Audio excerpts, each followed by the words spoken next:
Welcome back. In a moment, we'll examine the plight of the world's so-called invisible girls. But first, here are some other stories to keep an eye on. The trial of 5 Chechens accused of the murder of Russia's former Deputy Prime Minister Boris Nemtsov has begun in Moscow.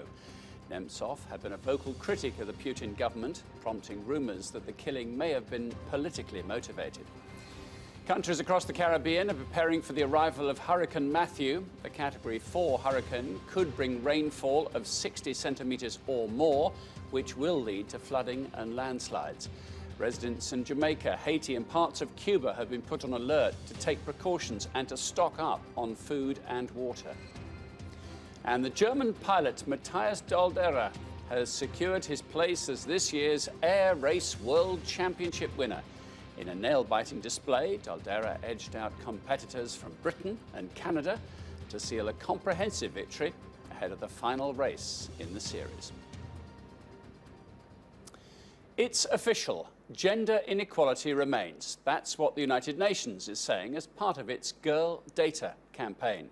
The aid organisation Plan International says it's the missing data on women and girls around the world that's crucial. And it's that data gap that is leaving them vulnerable, with areas of their lives ignored completely. They're calling on the global community to collect, identify and track the progress of young females. Insight's Sarah Firth reports. Across the globe, millions of women are going uncounted. With no data, these girls and women are left vulnerable, hidden from sight in their communities, unseen to governments. They are invisible. Wendy, whose name's been changed for her own protection, is just 16 years old. For years, she worked in the sex industry as a prostitute. Her childhood, a devastating tale of poverty and trauma that includes being raped by her mother's partner when she was just 13 years old. Vachita zvekundimanikidzira nendisingadi ndaienda kubooster kunonomerera varume kuti vandipe mari, and then varume sometimes vaindirova vachiti uri mwana mudiki, and sometimes ichishaya chikafu, and zvaindirwadza kana tichidzoka kumba tisina mari yekutengawo chikafu and tisinawo chikafu mumundo. It's girls like Wendy that world leaders had in mind when they set the global goals. The UN's grand plan spelt out 17 of these goals, not just ending poverty, but fighting disease, ending inequality, all adding up to a sweeping commitment to make the world a much better place by 2030. As part of those goals, there was a promise of equal rights for girls and women, including rights to health, to live free from violence, and to enjoy economic freedoms. At the most recent General Assembly in New York, there's been a lot of talk on how to fulfill that. But there's a problem. There's a massive data gap. Now, according to the report by Plan International, many girls today are effectively invisible to governments and policymakers because vital data about them is either incomplete or missing. So, for example, it's difficult to get accurate data on how many girls leave school early due to marriage. It's also quite hard in many countries to get solid figures on the rates of domestic violence against women, or to find out, for example, how many girls become mothers under the age of 15. And without that vital data, well, people working on the ground fighting poverty, disease and inequality say, without knowing where we stand now, will be unable to achieve those ambitious future goals.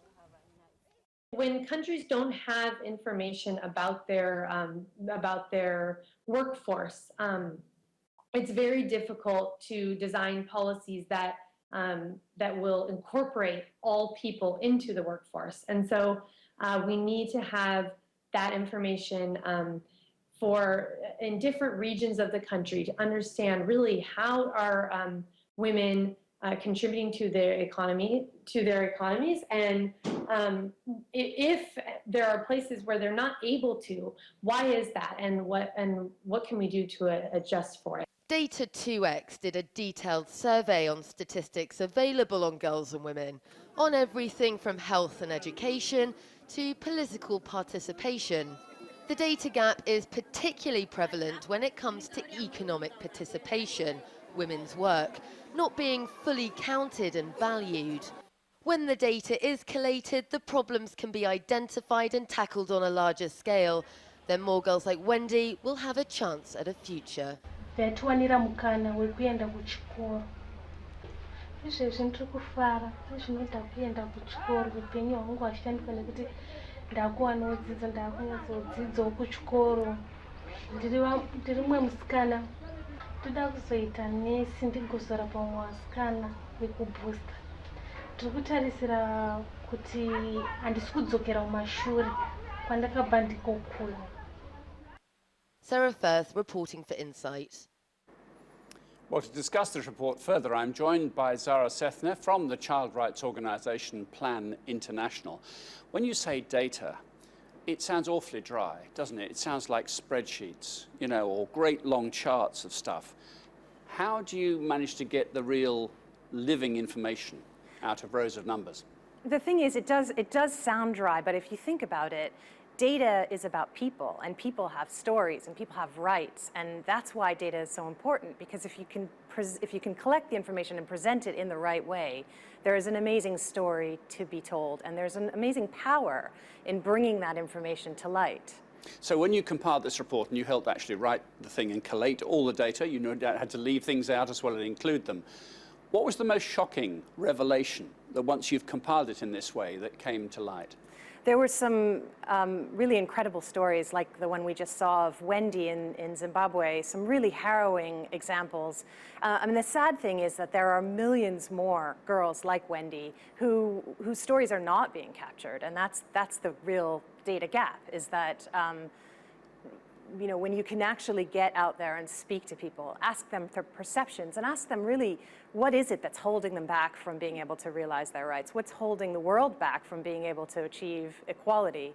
There are some really kind of incredible insights there. Is it about budget, though? I mean, if a government is struggling to feed its people, maintain law and order, got a host of other things going on, having enough people doing data collection may not be a top priority.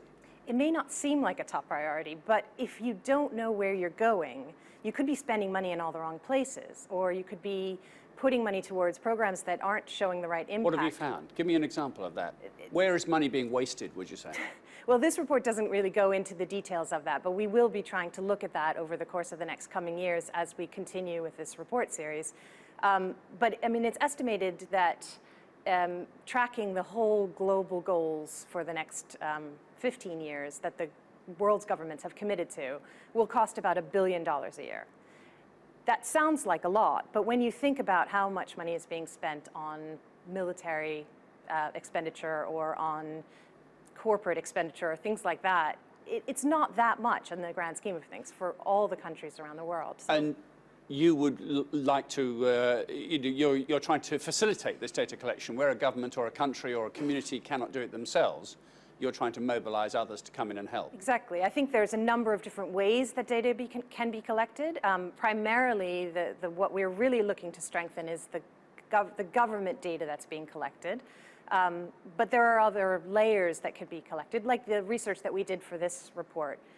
Let me give you an example of some of the stats you found in Nicaragua, for instance. Girls do not feel safe in public places. And you've got an infographic here which suggests 65% don't feel safe on public transport, 59% do not feel safe walking on their own in public places.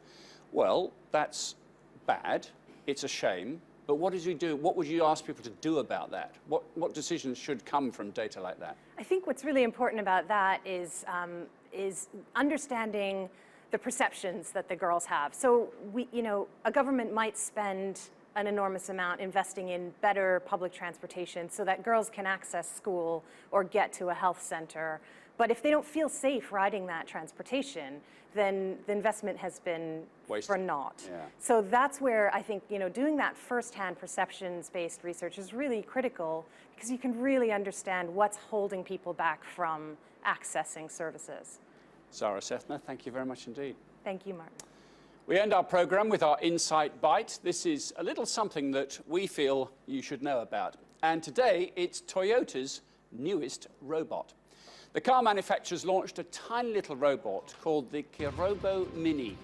It sits in the palm of your hand, and it's been developed to overcome a growing sense of loneliness amongst Japanese citizens. The intuitive robot can sense a person's presence, it can begin conversations, and take prompts from the user's facial expressions. The country's aging population often complains of diminished human interactions, and it's hoped the Kerobo Mini can act as a companion robot. So from Kerobo and from me, that's it from now. I'm Martin Stanford. That was Insight.